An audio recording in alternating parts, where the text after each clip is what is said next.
Salut à tous, on se retrouve pour une nouvelle vidéo, c'est cet Android et elle se déroulera du coup sur Wild Rift. Wild Rift du coup c'est le MOBA de League of Legends mobile et du coup la vidéo va porter un peu sur la base du jeu pour ne pas bloquer tout simplement dans les bas niveaux et tout ce qui s'ensuit. Alors, on va aborder du coup plusieurs points. Le premier point, du coup, pour faire une bonne game et ne pas dépendre totalement de ses alliés, parce que bon, oui, les alliés c'est important, mais faut savoir faire sa game. Parce que si vous perdez aujourd'hui, surtout à bas rank, c'est surtout votre faute. C'est pas la faute des alliés, je veux bien croire au matchmaking un peu pourri, mais il y a des limites. Matchmaking pourri ou pas, ceux qui veulent monter arrivent à monter. Ceux qui savent comment monter peuvent le faire. La majorité de ceux qui restent bloqués du coup en dessous d'un certain rang, souvent en dessous du platine, ouais on va dire si t'es stuck, fer, bronze, silver, gold, en général, c'est que tu fais pas les efforts et que tu n'as pas la manière pour monter. Alors cette vidéo, du coup, va peut-être aider et essayer de changer certaines mentalités parce que le rank aujourd'hui, en tout cas la base du rank, sur les plus bas échelons, c'est qu'une question de mentalité et de remise en question. Je m'explique là-dessus.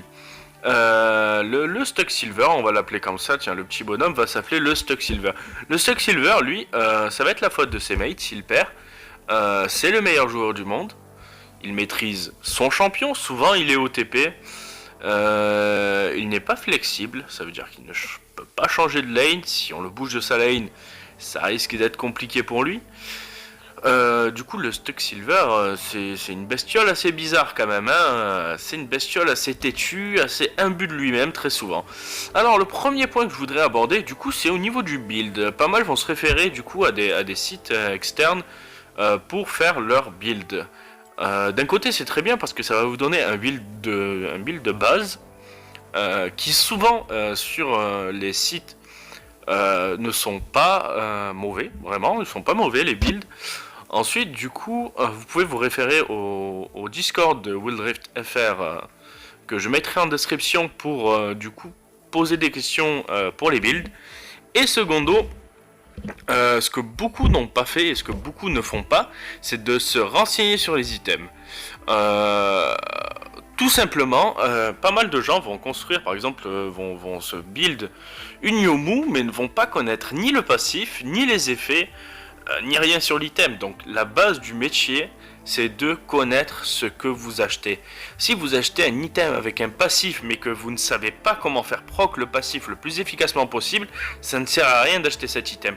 Donc, avant de pomper un build et de l'utiliser sans réfléchir, vous pouvez prendre un build, c'est très bien de prendre un build, d'écouter les conseils de peut-être de ceux qui sont montés plus facilement, de ceux qui connaissent beaucoup plus le jeu, mais renseignez-vous sur le build que vous prenez, et non pas parce qu'il est peut-être mauvais, mais parce que pour l'utiliser efficacement, il est important de connaître tous les passifs de tous les items, les passifs et du coup les effets. Les effets et pourquoi les utiliser, pourquoi on va utiliser de la pénétration d'armure, pourquoi on va utiliser une réduction de heal. Il y a plein de choses qui bloquent du coup le Stuck Silver, notre ami le Stuck Silver. Et c'est le build, je trouve que c'est l'une des bases. Second point, du coup, ça va porter un peu plus sur la remise en question. La remise en question, c'est un gros problème parce que, surtout en France, et ça c'est un truc qu'on voit souvent, c'est que la fierté du français est sans épreuve. Le français est trop fier, trop imbu de lui-même, donc lui dire, ou même se dire lui-même qu'il a tort, là c'est compliqué pour lui. Lui dire qu'il a déconné et simplement sortir la phrase my bad, c'est une épreuve. Donc la remise en question est vraiment l'élément déclencheur d'un grow-up sur League of Legends, sur Wild Rift et sur la majorité des jeux, hein, sans parler forcément que de Wild Rift. Et il faut tout simplement, du coup, se remettre en question, analyser ses propres games, savoir où on a pêché, analyser ses erreurs et du coup ne plus les refaire petit à petit. Ok, je suis jungler, j'ai gank sur un mauvais timing. Bon, le sgeg en face, il m'a insulté parce que j'ai gank un mauvais timing, j'ai donné un kill au top laner. C'est pas grave, my bad, on passe à autre chose. La prochaine fois, j'aurai un meilleur timing de gank. Et c'est juste en réagissant comme ça que petit à petit, vous allez évoluer. Et vous allez éviter de commettre les mêmes erreurs à chaque fois. Les mêmes erreurs, les mêmes erreurs, les mêmes erreurs.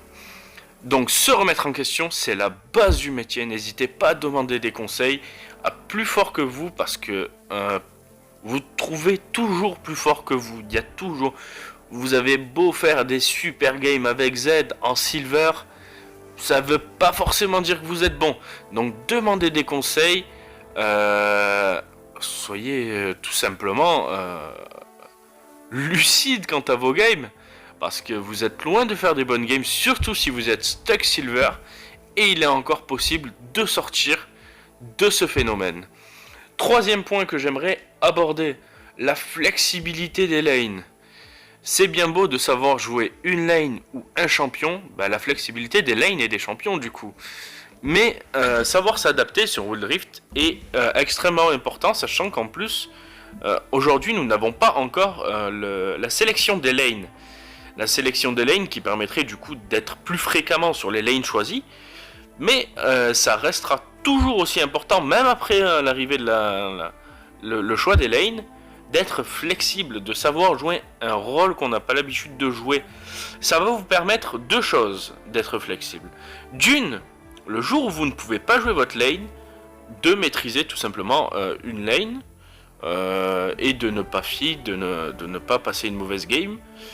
Et tout simplement peut-être même de carry via une autre lane. Et secondo, jouer une autre lane vous permettra de mieux jouer avec celle-ci. Je m'explique. Vous êtes main jungle, je vais revenir sur ce rôle parce que je trouve ce rôle vachement important. Vous êtes main jungle.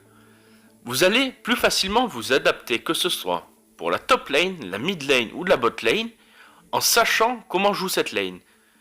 C'est-à-dire, vous avez pas mal joué par exemple la bot lane, en plus de la jungle, vous allez connaître à peu près les envies et les réactions de la bot lane, parce que vous avez l'habitude de la jouer.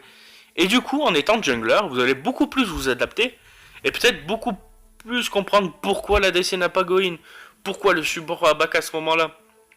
C'est des questions que vous vous posiez avant, et qu'en fait, en étant dans la peau du personnage, vous allez mieux comprendre, et du coup mieux vous adapter, et vous allez améliorer vos timings. Et ça marche pour le jungle, ça marche pour le mid laner quand il roam, ça marche pour la bot lane au niveau de la prise des objectifs et de la suivi du jungler avec le dragon. Ça marche pour tous les rôles.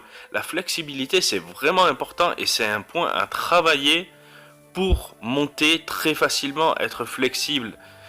Dernier point, le hint, l'énervement. S'énerver, ça sert à rien. Déjà, moi, ce que je fais, très généralement, vous verrez que je n'ai rarement plus de 2 ou 3 défaites. En général, moi, ce que je fais, c'est quand il y a 2 mauvaises games, ça arrive, hein, ça arrive à tout le monde, même sur les profils des meilleurs joueurs les mieux classés, enchaîner des mauvaises games, ça arrive. Pas forcément vous qui êtes mauvais, mais c'est juste qu'au bout d'un moment, l'algorithme fait que potentiellement vous pouvez perdre 2 games d'affilée, c'est comme ça. Moi ce que je fais c'est que en général, en ce moment un peu moins parce que j'ai plus de temps, du coup je joue un peu plus. 2 games perdus, je stoppe, je fais une pause. Je vais boire un café, je vais faire un bisou à mon chat, vous faites ce que vous voulez, on s'en branle, mais faites une pause, ça sert à rien de tilt et de continuer à jouer. Alors si vous êtes énervé et que vous relancez une game après, la chain loose va être magnifique, mais vous allez faire plaisir au mec d'en face, hein, parce que perte de sang-froid, c'est perte de contrôle, et du coup derrière, la technicité, elle est plus là, les réactions sont plus les mêmes, réaction à chaud, mauvaise tenue de lane, le farming n'est pas le même. Vraiment, ça va jouer sur tout. C'est peut-être un jeu, mais c'est comme tout, c'est comme en fait comme la vraie vie. Vous ne pouvez pas attaquer une activité si vous êtes énervé. Calmez-vous d'abord, vraiment, sortez prendre un bon bol d'air frais. En plus en ce moment avec confinement, on en a besoin. Mais ça ne sert à rien de rester si vous êtes énervé. De plus, Si vous êtes dans une de ces mauvaises games et que bah malgré tout c'est pas votre faute ou en partie la faute est vraiment très partagée et que le top laner insulte, le jungler insulte, le mid laner insulte, la bot lane insulte, ne réagissez pas. Moi ce que je fais quand je joue solo ou avec des amis, je laisse que en party chat. C'est-à-dire c'est que le chat est très souvent coupé. Déjà le chat all oublié, il sert à rien. Alors parce que si vous vous faites tuer par le top laner en face et qui vous dit bah t'es une merde, suffit que vous soyez un peu susceptible que ça va mal se passer pour vous la game, parce que ça va vous énerver, vous allez rentrer dans son jeu, vous allez tenter de le tuer, retomber, et ça ne marchera jamais de s'énerver. Vraiment faites abstraction de tout. Bon, très souvent je laisse à plus haut elo, pas à bas elo. Là que je commence à monter, à m'approcher de l'émeraude, je laisse le chat d'équipe allumé parce qu'il peut être vachement utile. Mais ayez les bonnes réactions parce que je laisse le chat allumé pour motiver mes coéquipiers. Leur dire GG quand il y a une belle action qui se passe, leur demander de l'aide, par exemple 30 secondes Drake, freeze your lane, des petites infos comme ça qu'on peut lâcher. Ça fait toujours plaisir et je vous assure que même un mec qui est... J'ai déjà vu des mecs tilt qui n'arrivaient pas à gagner leur lane. Je leur file un petit coup de main ou quoi, une petite TP du top et tout, on enchaîne. L'ADC prend un doublé alors qu'il était en 0,5, il passe en 2,5, tu lui dis GG bro, ben mon pote c'est plus la même personne. À partir de là, il va se reconcentrer, il va se focus, il va être moins énervé, beaucoup plus calme, et sa game sera meilleure. Et si sa game est meilleure, la tienne sera meilleure par la suite. Donc insulter un mec qui feed par exemple, ça ne sert strictement à rien. À part que le mec sera encore plus tilt, il va encore plus int, et au final, bah, t'es gagnant en rien du tout, tu gagnes que dalle. Tout ce que tu vas faire, c'est encore plus énerver tes alliés. Il n'y a aucune raison de faire cela, à moins que t'aies un petit côté sadomaso. Et du coup, ce sera tout pour cette petite vidéo explicative. C'est un peu la base hors game, on va dire, pas sur la technicité, mais plus sur le côté mental des joueurs. Pour pouvoir faire évoluer certaines mentalités. Je suis sûr que pas mal de joueurs n'ont pas vu les choses de cette manière. Et bah, j'espère que ça va faire réagir pas mal de monde et j'espère que la vidéo sera pas mal vue. On se retrouve une prochaine fois. Ciao ciao.